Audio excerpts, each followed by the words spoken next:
The moment Aya Wilson's Time magazine interview dropped, the league felt it before it heard it. One quote, one carefully chosen sentence about leadership, legacy, and who truly carries the game. Screens lit up. Group chats exploded. And somewhere between admiration and accusation, Caitlin Clark's name began trending without being mentioned even once. The silence afterward was louder than the quote itself. Fans dissected every word of Aya's interview like it was courtroom evidence. Was it a compliment? A challenge? A line drawn between eras? Between respect and rivalry? Between dominance earned and dominance declared? The WNBA universe fractured in real time, and Caitlin Clark stood at the center of it without saying a thing. For 12 hours, Caitlin said nothing. No tweet. No like. No PR statement. Just silence, sharp, deliberate, terrifying. Analysts filled the vacuum with speculation. Former players chose sides. Some called the interview truthful. Others whispered that it was a subtle shot. Cameras followed Caitlin to practice, searching her face for cracks. Teammates watched closely. Executives waited nervously. Everyone knew one thing. When Caitlin Clark finally responded, it wouldn't be accidental. Then it happened. Not in a press conference. Not in an interview. Not where anyone expected. One post. 12 words. 0 emojis. Within minutes, phones buzzed, shows cut to breaking segments, and insiders scrambled for damage control. Because Caitlin's response didn't just answer Aya Wilson's interview. It flipped the entire conversation upside down. What started as a celebration of legacy was about to turn into the most emotionally charged showdown the league had seen all season. And nobody, not Aya, not the media, not the league, was prepared for what Caitlin Clark had just set in motion. This moment didn't come out of nowhere. It was years in the making, layered with respect, resentment, pressure, and the quiet weight of expectation that only the most visible players ever feel. Aya Wilson didn't become Aya Wilson by accident. She carried the league on her back when cameras were scarce and arenas half full. MVP chants echoed long before endorsement deals followed. She learned how to lead in a league that demanded excellence without promising applause. Every rebound was earned. Every headline fought for. Her dominance was forged in seasons where validation came late, if it came at all. That history mattered to her, deeply. So when Time magazine asked about leadership, legacy, and the future of the game, Aya answered honestly, carefully, from experience. She spoke about responsibility, about understanding the weight of being the face, about how greatness isn't just numbers but endurance. She didn't name Caitlin Clark, but she didn't have to. Everyone heard it anyway, because Caitlin represented something different. Caitlin Clark entered the league with a spotlight already burning white-hot. Sold-out arenas, national broadcasts, headlines before her first professional warm-up. She wasn't just talented, she was magnetic. The game bent toward her, and the league followed. To some, she was the future arriving early. To others, she was a reminder of how uneven attention had always been. Caitlin felt that tension immediately. She heard the whispers about hype, about favoritism, about whether she'd earned what she was receiving. She also heard the cheers, the chants, the disbelief when she pulled up from distances that broke defensive schemes and old-school sensibilities alike. With every record shattered, the pressure intensified. She wasn't just playing for herself anymore. She was carrying an entire conversation. And Aya was already in that conversation. Their relationship had never been hostile. Publicly, it was respectful, professional, polite smiles at all-star events, mutual praise in interviews. But underneath that surface was an unspoken emotional fault line. Two players representing different eras, different paths, different definitions of what it meant to build the league. Aya had built it through time. Caitlin was reshaping it through force. When the Time interview went live, Caitlin read it alone. No entourage, no advisors, just her phone and the familiar tightening in her chest. She respected Aya, truly, studied her footwork, admired her leadership. But the framing hit something raw. It felt like a boundary being drawn, like a reminder that visibility wasn't the same as validity. And that stung, because Caitlin had been fighting a different battle since day one. Not to be seen, but to be taken seriously beyond the spectacle. Every deep three was celebrated, then questioned. Every highlight replayed, then minimized. She felt like she had to be undeniable every single night just to keep the narrative from turning against her. She thought about the locker room conversations she'd overheard, the jokes about media coverage, The side eyes when cameras followed her longer. The unspoken rule that said she should be grateful and quiet. Aya's words, intentional or not, reopened all of that. On the other side, Aya watched the reaction unfold with a mix of frustration and disbelief. Her interview had been about standards, about history, about the cost of leadership. But the internet didn't want nuance, it wanted drama. Suddenly, her legacy was being positioned against Caitlyn's rise, like there could only be one truth, one leader, one face. That wasn't what she meant. But meaning doesn't control momentum. Caitlyn felt cornered by that momentum. If she stayed silent, the narrative would solidify without her. If she responded emotionally, she'd be labeled defensive. Every option felt like a trap designed by expectations she never asked for, but could never escape. She thought about the little girl watching at home, about the veteran who felt overlooked, about the league balancing growth and respect like it was walking a tightrope. Then she thought about herself, about how tired she was of conversations happening around her instead of with her, about how respect shouldn't require erasure, about how legacy and future didn't have to be enemies. That's when the emotional shift happened. This wasn't about clapping back. This wasn't about rivalry. This was about defining her place without diminishing someone else's. The response forming in Caitlyn's mind wasn't loud, but it was precise. It acknowledged history without bowing to it. It respected Aya without surrendering ground. And it carried an edge sharp enough to stop the speculation cold. She typed it out once, deleted it, typed it again, adjusted a word, then another. Each sentence weighed like it would be studied under a microscope, because it would. Caitlyn knew this response would do more than answer an interview. It would expose where the league really stood on power, respect, and who was allowed to speak without permission.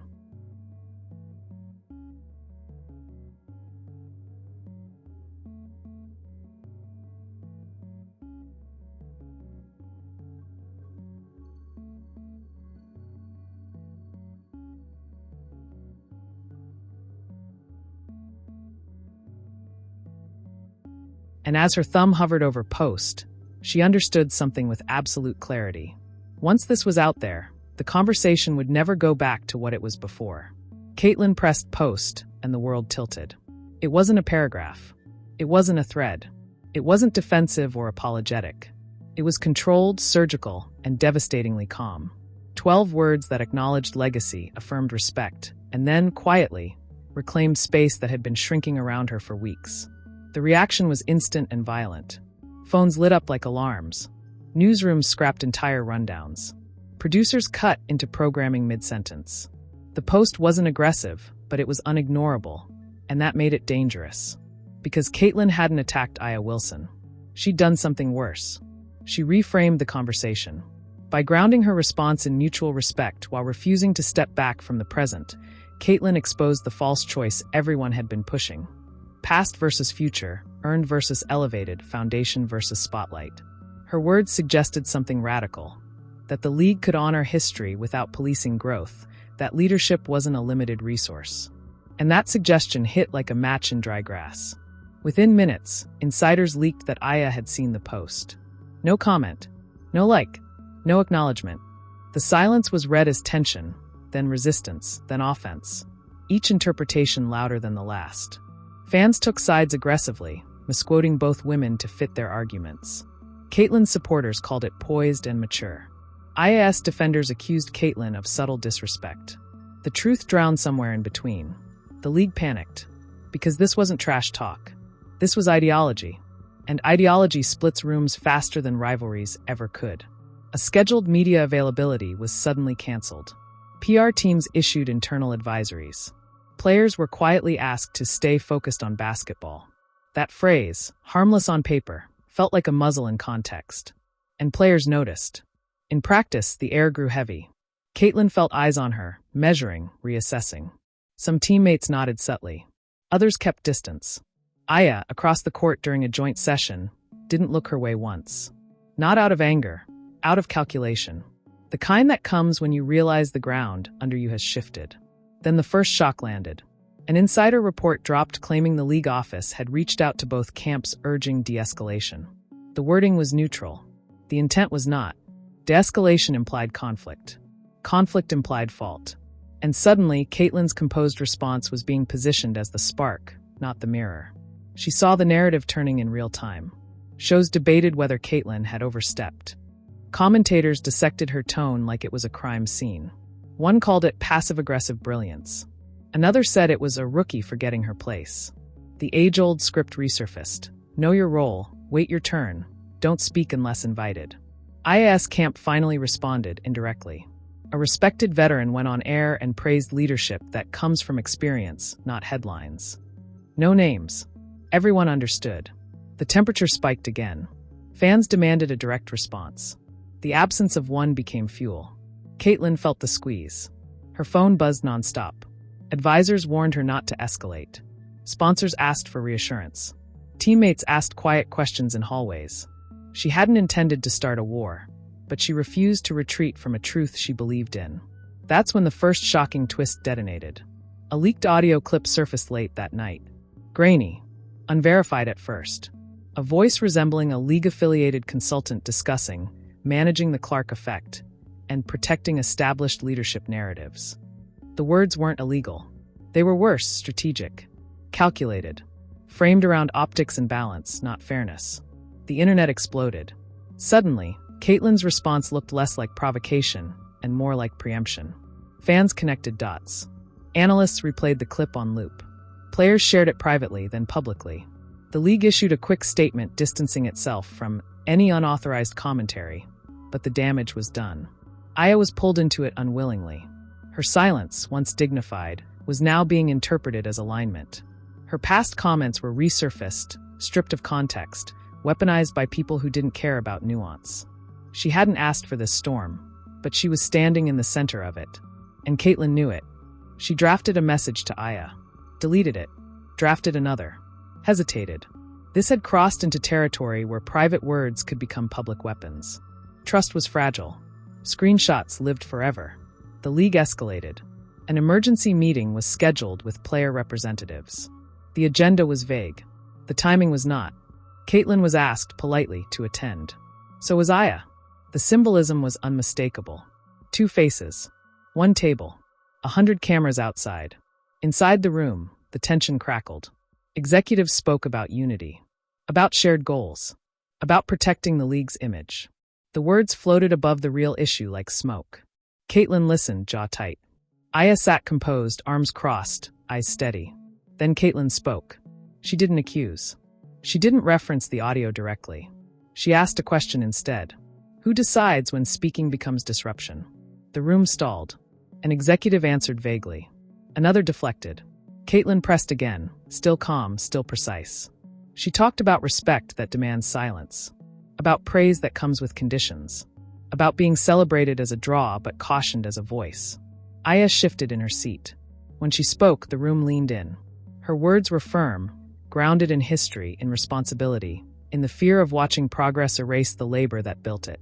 She wasn't attacking Caitlin, but she was defending something sacred to her. That's when the confrontation crystallized, not as enemies, but as symbols carrying different burdens. The meeting ended without resolution.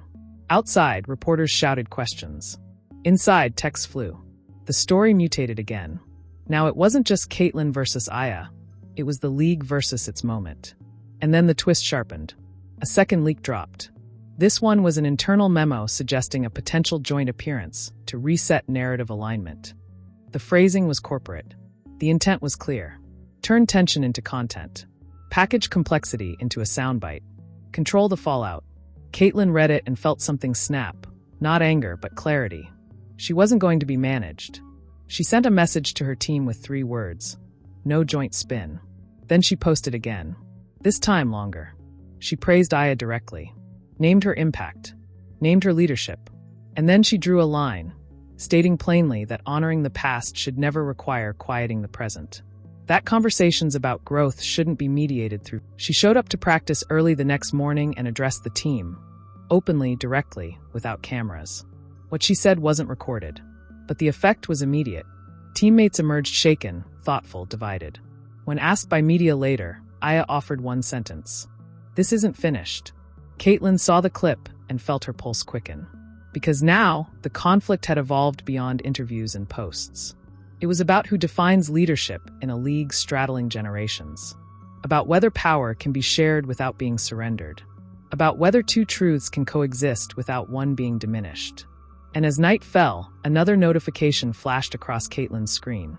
This one from a source she didn't expect. Be ready. Tomorrow changes everything.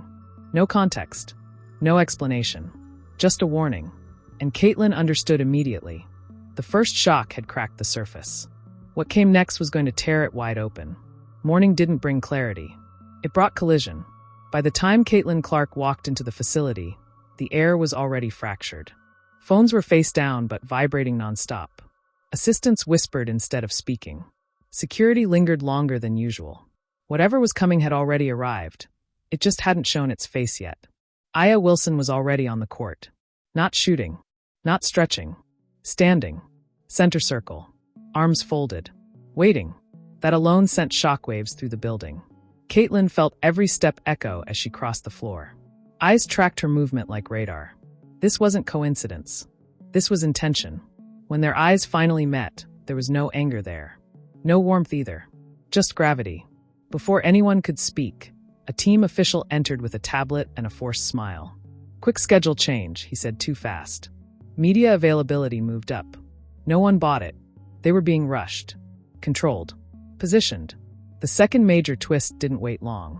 As players gathered, news broke that Time magazine was releasing a follow-up digital piece, unplanned, unscheduled, and explosive. Not another interview. A clarification. IAS clarification. But it wasn't written by her alone. It included editorial framing. And that framing changed everything. The piece praised IAS leadership while questioning the sustainability of hype-driven influence. It framed legacy as stewardship and subtly warned against individual-centric disruption.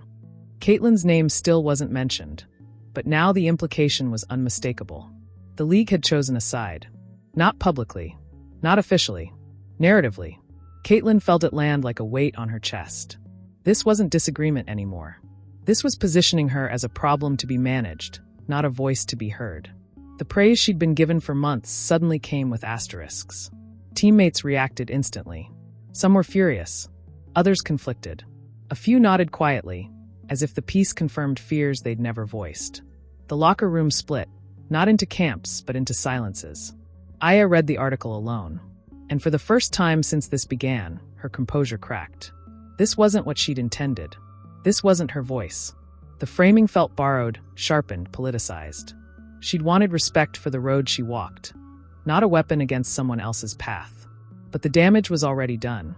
Cameras caught Caitlin leaving the floor early again. That clip spread faster than the article itself. Commentators framed it as retreat.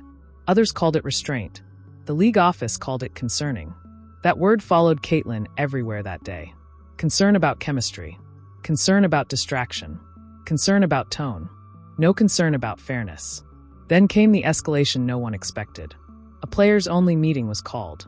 No staff. No league. No media. Just players. The room was heavy with unfiltered truth.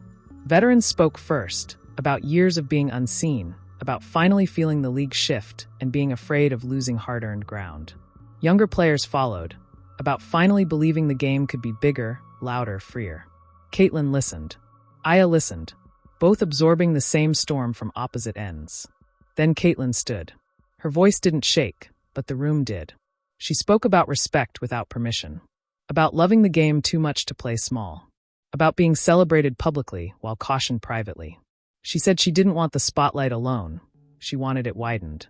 When she finished, no one clapped. They didn't need to. Aya stood next. And this was the second major twist. She didn't defend the article. She didn't criticize Caitlin. She criticized the system. She spoke about being used as a symbol instead of a person, about interviews being filtered through agendas, about how quickly the league leaned on her legacy to stabilize discomfort instead of addressing it honestly. She admitted out loud that the framing felt wrong. The room exhaled, but relief was short-lived, because within minutes of that meeting ending, a notification hit every phone. Breaking news. Sources confirmed the league was considering guidelines for player media conduct, specifically around social media responses that could amplify internal tensions. It was bureaucratic language for one thing. Control. Caitlin read it twice. Then a third time. This wasn't reactionary anymore. It was structural. Aya saw it too, and finally understood the scale of what Caitlin had been fighting. The league wasn't just uncomfortable with conflict. It was uncomfortable with autonomy. And now both of them were standing in its way. Sponsors called emergency meetings. Some expressed concern. Others quietly backed Caitlin, recognizing the generational shift unfolding. Anonymous executives leaked that the league needed to protect its veterans. Anonymous players leaked that the future was being strangled in real time. Social media turned vicious. Caitlin was accused of entitlement. Aya was accused of gatekeeping.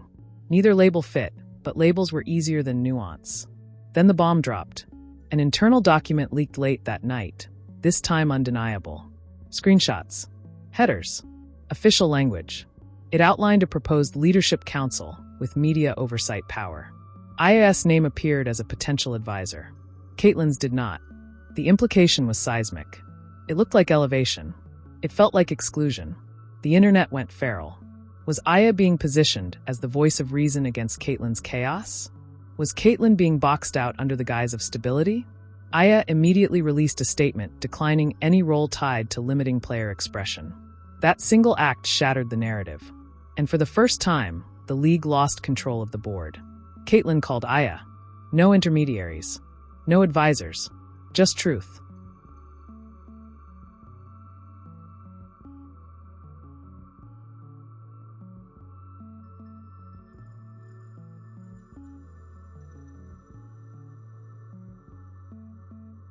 What they said to each other never leaked, but both emerged changed. Not aligned, not unified, but aware that they were being played against each other by forces bigger than pride. The league, sensing the slip, accelerated its plans. A mandatory press conference was scheduled for the next day, clarifying the future. That was the phrase. Caitlin was expected to attend. Aya too. Scripts were being drafted. Outcomes predicted. But Caitlin had reached her limit. She posted one final message that night, short, direct, unmissable. I won't be spoken for. The response was immediate. The press conference was postponed. League officials went silent. And behind closed doors, panic replaced strategy. Because the second major twist had landed hard and clear. This was no longer Caitlin versus Aya. It was players versus a system that had underestimated both. And as dawn approached, one question echoed through every hallway, every timeline, every office in the league. What happens when the future and the foundation stop letting you control the story? No one had the answer. And the fallout was just beginning. The fallout didn't roll in, it crashed. By sunrise, the league was unrecognizable. Every show opened with the same question phrased 100 different ways. Who really holds power in the WNBA? Caitlin Clark's refusal to be spoken for became the line everyone argued over, misquoted, and weaponized. Aya Wilson's rejection of the advisory role shattered the neat storyline executives had tried to build. The system had lost its balance, and everyone felt it. Fans went feral. Timelines split clean down the middle, then split again. Some accused Caitlin of arrogance, of moving too fast, of demanding space she hadn't earned. Others defended her with ferocity, posting side-by-side clips of packed arenas, rating spikes, and sold-out nights. Aya's supporters pushed back hard, reminding the world who carried the league when attention was thin and praise came late. The comment sections turned brutal. Respect curdled into resentment. Admiration twisted into accusation. Inside locker rooms across the league, the noise hit differently. Veterans felt exposed, like their sacrifices were being bargained away in public. Younger players felt galvanized, like someone had finally cracked open a door they'd been told not to touch. Team dynamics frayed. Coaches canceled media sessions. Assistants confiscated phones before practice. It didn't help. The story had legs, and it was running. Caitlin tried to keep moving. She trained early, shot late, buried herself in routine. But the emotional bleed-through was relentless. Teammates were warmer now, but cautious. Support came in glances, nods, proximity.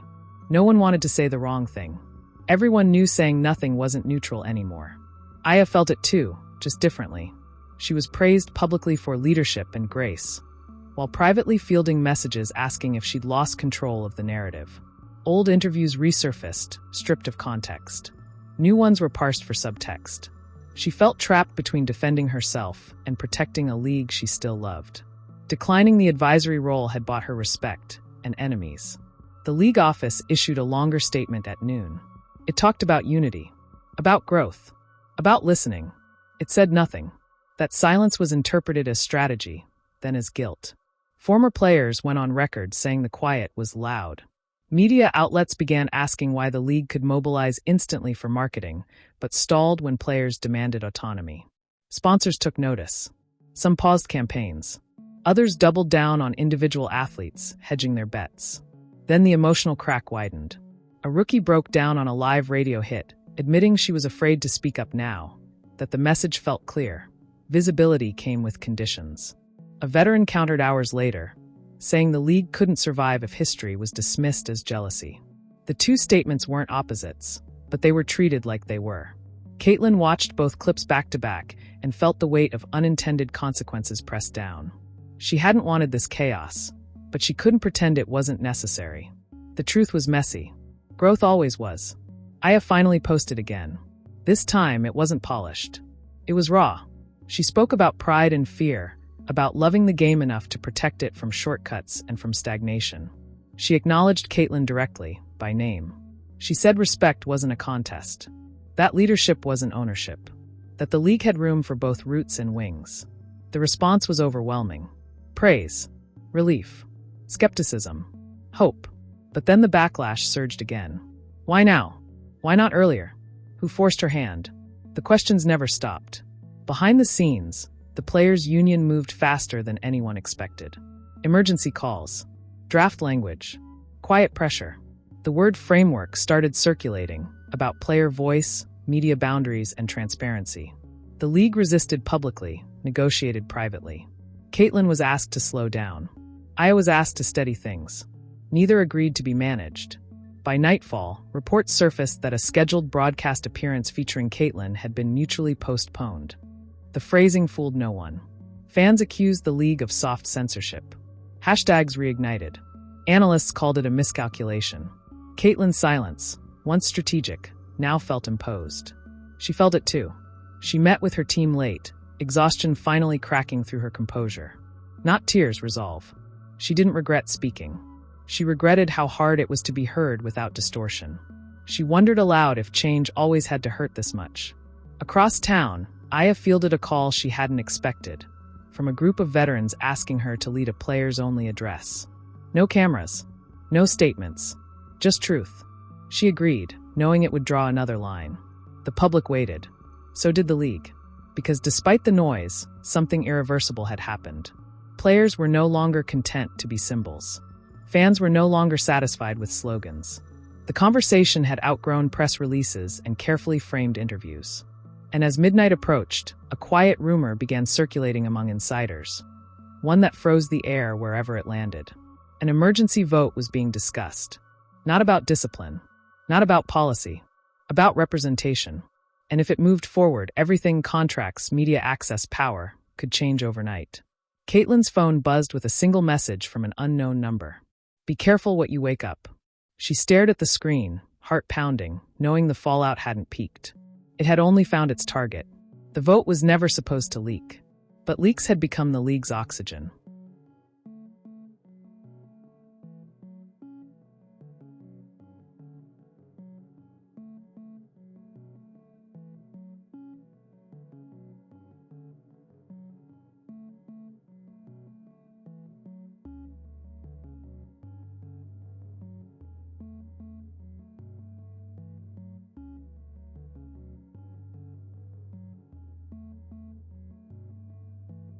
By morning, whispers hardened into confirmation.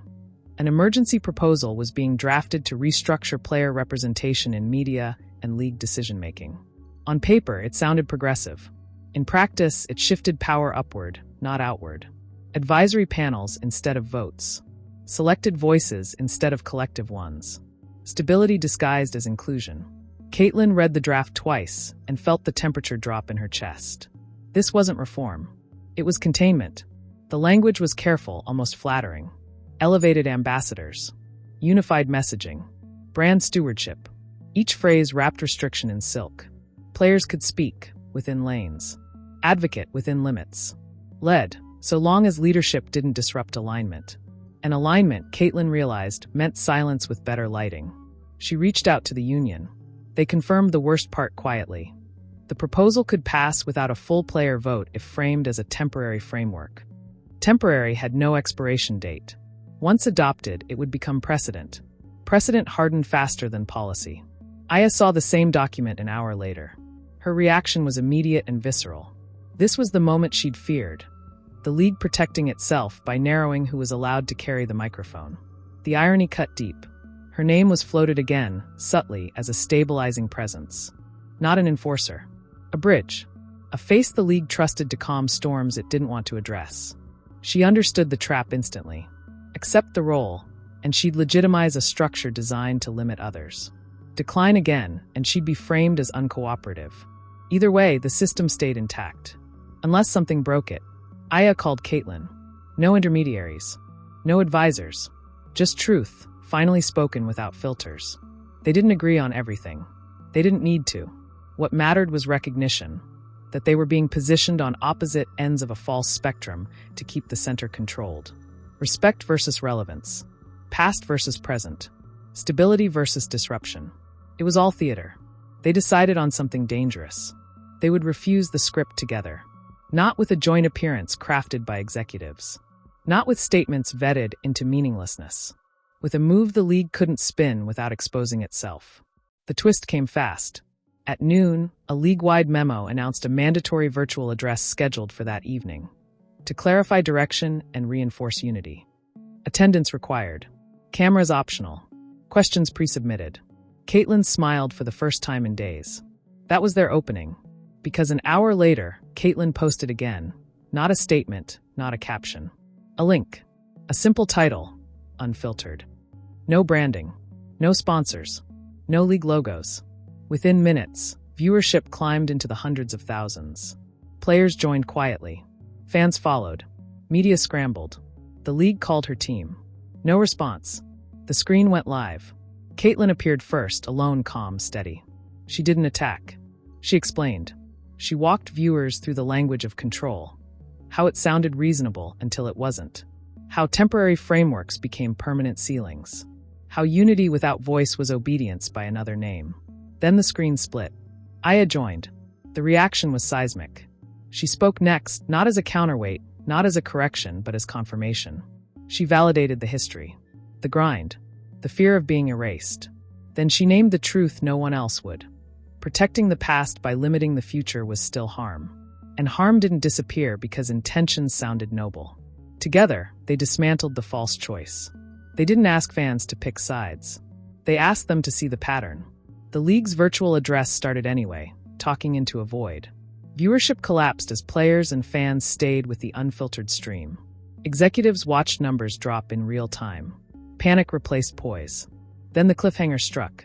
Midstream, Caitlin paused. She acknowledged a message that had just arrived live. She didn't read it aloud at first. She looked at Aya. Aya nodded once. Caitlin read it. A formal notice from the league invoking a clause rarely used, allowing disciplinary review for conduct undermining collective messaging. It wasn't a suspension. It wasn't a fine. It was a warning shot. The chat exploded.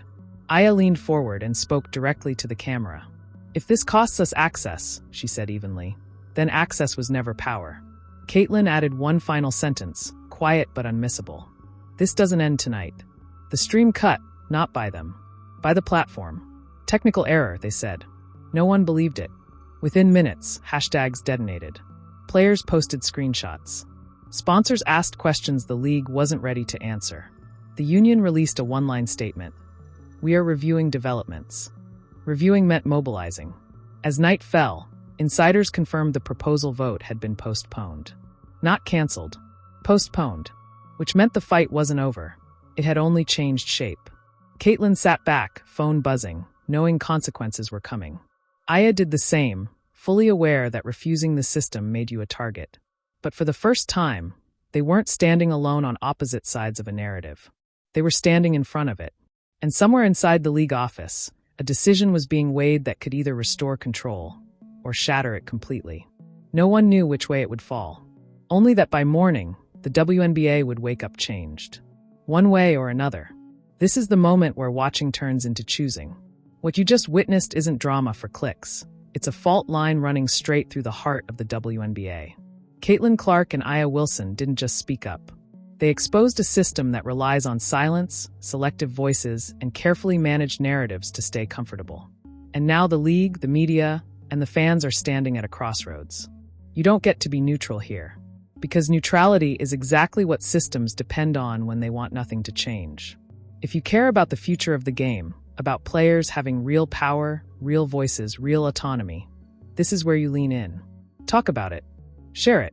Question the language being used by executives and commentators. Ask why unity only seems to matter when players push back. Ask who benefits when honesty is labeled disruption. Support the players who risk access to speak truth. Support the veterans who refuse to be weaponized against the next generation. Support the rookies watching this unfold and deciding whether their voices are worth the cost. This isn't Caitlin versus Aya. It never was.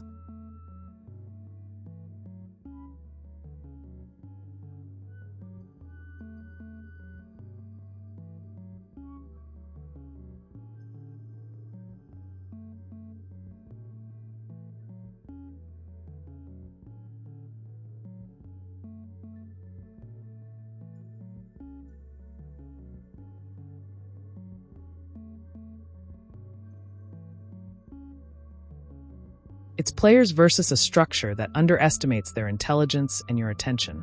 Comment. Debate. Push back against lazy narratives that turn complexity into conflict. Demand transparency from the league. Demand representation that isn't symbolic. Demand a future where growth doesn't require silence and respect doesn't require shrinking. Because what happens next will be decided by pressure. Pressure from fans. Pressure from players. Pressure from visibility that can't be quietly redirected. The league is watching the response. Sponsors are watching engagement. Executives are watching whether this moment fades or hardens into something permanent. Don't let it fade.